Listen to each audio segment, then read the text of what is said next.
Hello दोस्तों। Cancer की बीमारी एक ऐसी बीमारी है जो नाम सुन के ही लोगों को एंजाइटी या बेचैनी होने लगती है। इस बीमारी से परेशान पेशेंट्स में अक्सर ये मेंटल स्ट्रेस, मानसिक तनाव या एंजाइटी की प्रॉब्लम बहुत होती है और ये पेशेंट की लाइफ को, पेशेंट के सर्वाइवल के चांसेस को, पेशेंट के ट्रीटमेंट के सक्सेस होने के चांसेस को बहुत तरह से इफेक्ट करता है। पेशेंट के दवा कंटिन्यू करने या ना करने के चांसेस को भी बहुत ज़्यादा इफेक्ट करता है।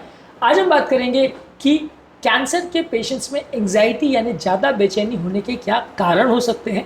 एक अलग वीडियो में हम इसको ये डिस्कस करेंगे कि इस एंजाइटी को या बेचैनी को कम करने के लिए क्या किया जा सकता है। टॉपिक पर जाने से पहले जो लोग हमारे चैनल पर नए हैं उन्हें रिक्वेस्ट करूँगा कि चैनल को सब्सक्राइब करें, वीडियोस को लाइक करें, शेयर करें, फॉलो करें, कमेंट करें, पूरा देखें। टॉपिक इंपॉर्टेंट है इसलिए इसे अंत तक देखिएगा। चलिए शुरू करते हैं इंपॉर्टेंट वीडियो।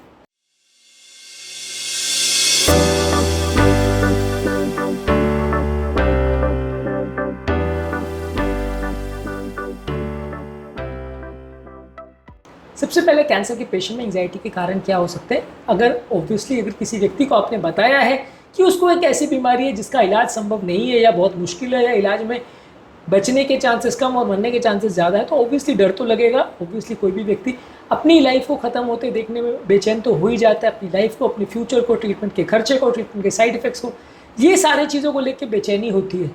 ज़्यादातर लोगों को अगर छोटी मोटी बीमारी है जिसमें बचने के ऑलमोस्ट 99.9% चांस होते हैं, उसमें भी लोग बेचैन हो जाते हैं। चाहे हर्निया, हाइड्रोसील, छोटी मोटी इन्फेक्शन भी हो तो भी लोग बेचैन हो जाते हैं। तो यहाँ तो एक ऐसी बीमारी है जिसमें मृत्यु दर बहुत ज़्यादा है, तो ऑब्वियसली ये बीमारी की डायग्नोसिस ही अपने आप में लोगों को बेचैन कर देगी। ओवरऑल इस बीमारी में प्रोग्नोसिस की भी बहुत अनसर्टेनिटी होती है कि जो दवा या ट्रीटमेंट दी जा रही है वो ट्रीटमेंट कितना इफेक्टिव होगा, वो दवा से रिकरेंस होगा या नहीं होगा, सक्सेसफुल होगा या नहीं होगा, दवा के दौरान क्या साइड इफेक्ट्स होंगे, लॉन्ग टर्म सर्वाइवल के चांसेस कैसे होंगे, ये सारे ट्रीटमेंट्स को लेके बहुत ज़्यादा अनसर्टेनिटी होती है।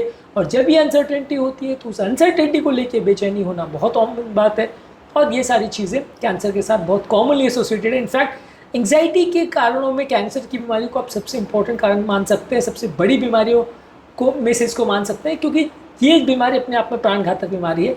जो भी बीमारी प्राणघातक होती है, जैसे हार्ट अटैक है, जैसे स्ट्रोक है, हार्ट फेलियर है, कैंसर है, ये सारी बीमारियों में एंग्जाइटी या बेचैनी होना पेशेंट में और पेशेंट के रिलेटिव्स दोनों में होना काफ़ी कॉमन है।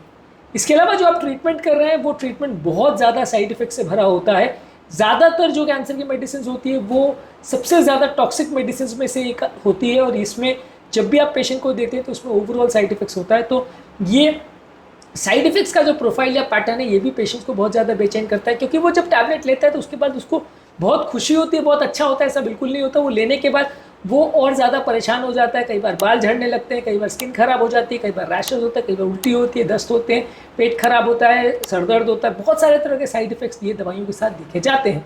अब ये साइड इफेक्ट्स की वजह से भी लोग अक्सर बहुत बेचैन हो जाते हैं, क्योंकि ये दवाइयाँ पूरी तरह से सेफ़ नहीं है कि आपने खाया और उसके बाद अच्छा लगेगा, ऐसा नहीं है। इनफैक्ट ये दवाइयों को लेने के बाद उल्टा पेशेंट को कई दिनों तक बुरा लगता है।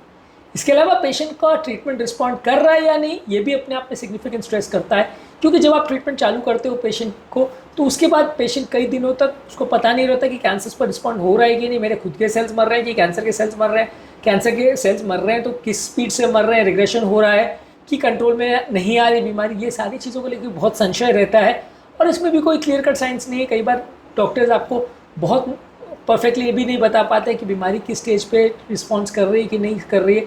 ऐसा बुखार जैसा नहीं है कि आपने दवाई ली और बुखार आधे घंटे में उतर गया, या दर्द की दवा ली और दर्द आधे घंटे में ठीक हो गया तो आपको पता चल जाएगा कि इसमें रिस्पॉन्स कर रही है कि नहीं। ट्रीटमेंट के सक्सेस को लेकर भी बहुत ज़्यादा संशय या डाउट लोगों के मन में रहता है।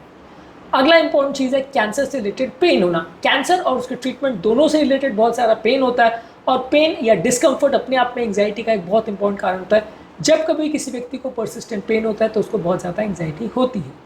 इसके अलावा कैंसर के पेशेंट में कई बार और भी दूसरे सिम्टम्स होते हैं, जैसे सुस्ती होना, कमजोरी होना, बॉडी की अपीयरेंस का चेंज होना, बाल का झड़ना, ये सारी चीज़ें भी बहुत ज़्यादा डिप्रेशन, बहुत ज़्यादा एंग्जाइटी लेके आती है और जब कभी ये होगी तो आप मान के चलिए कि पेशेंट को इससे रिलेटेड बहुत ज़्यादा एंग्जाइटी होगी। इसके अलावा कैंसर के पेशेंट्स में अक्सर ट्रीटमेंट के दौरान कई साइकोलॉजिकल इश्यूज़ भी होते हैं। कई बार लोग आइसोलेशन में चले जाते हैं, दूसरों से बात करना या दूसरों के साथ टाइम स्पेंड करना नहीं चाहते। कई बार फैमिली वाले भी उनको छोड़ देते हैं क्योंकि पेशेंट इतने मॉरिबंड हो जाते हैं। इसकी वजह से भी पेशेंट आइसोलेटेड फील करते हैं, उनका कोई साथ देने वाला नहीं होता, इसलिए भी कई पेशेंट आइसोलेशन की वजह से बहुत ज़्यादा एंग्जाइटी में चले जाते हैं। कैंसर की बीमारी में कॉस्ट बहुत ज़्यादा इन्वॉल्व होता है। ये बीमारी में ऐसा नहीं है कि आपने एक बार सर्जरी करा ली, उसका खर्चा बेर कर लिया, सब खत्म हो गया, वैसा नहीं है। सर्जरी होगी, कीमोथेरेपी होगा, रेडियोथेरेपी होगा, हर साइकिल में पैसा लगेगा, तो फाइनेंशियल बर्डन बढ़ते जाता है। कई बार लोग इस थेरेपी के दौरान बैंकरप्ट हो जाते हैं, फिर भी वो थेरेपी पूरी तरफ सक्सेसफुल होगी या नहीं इसकी कोई गारंटी नहीं होती है। इसलिए ये फाइनेंशियल बर्डन्स भी लोगों को बहुत ज़्यादा एंग्जाइटी और स्ट्रेस में डालते हैं। तो कैंसर के पेशेंट में ये बहुत ज़्यादा स्ट्रेस का एक इंपॉर्टेंट इशू रहता है। इसके अलावा कई लोग को एंग्जाइटी से रिलेटेड प्री एग्जिस्टिंग कंडीशन भी रह सकते हैं, जो कि कैंसर के दौरान बढ़ जाते हैं। अगर पहले से ही पेशेंट को एंग्जाइटी या इस तरह का प्रॉब्लम है, तो वो कैंसर की थेरेपी के दौरान या डायग्नोसिस के बाद उल्टा बढ़ जाएगा। कि बीमारी के लक्षण क्या होते हैं? ज़्यादातर पेशेंट को बहुत ज़्यादा वरी होगा, बहुत ज़्यादा फियर होगा, बहुत ज़्यादा नर्वसनेस होगा, जान का खतरा लगेगा। इसके अलावा फिजिकल सिम्टम्स में लोगों की धड़कन बढ़ जाएगी, हाथ पांव कांपेंगे, चक्कर आएगा, पेट खराब हो जाएगा। इसके अलावा ब्रेन से रिलेटेड फीचर्स, लोग कॉन्सेंट्रेट नहीं कर पाएंगे, बार बार अलग अलग तरह के विचार आएंगे। और इसके अलावा हेल्थ रिलेटेड प्रॉब्लम्स को लेकर बहुत ज़्यादा प्री ऑक्यूपेशन होता रहेगा, बार बार अलग तरह के चीज़ों से आप ग्रसित रहोगे। और बिहेवियर में भी बहुत ज़्यादा चिड़चिड़ापन, बहुत ज़्यादा रेस्टलेसनेस, बहुत ज़्यादा बिहेवियरल चेंजेस देखने को मिलते हैं। तो कैंसर के ट्रीटमेंट में एंग्जाइटी रिलेटेड ये सारी चीज़ें देखने को मिलती है।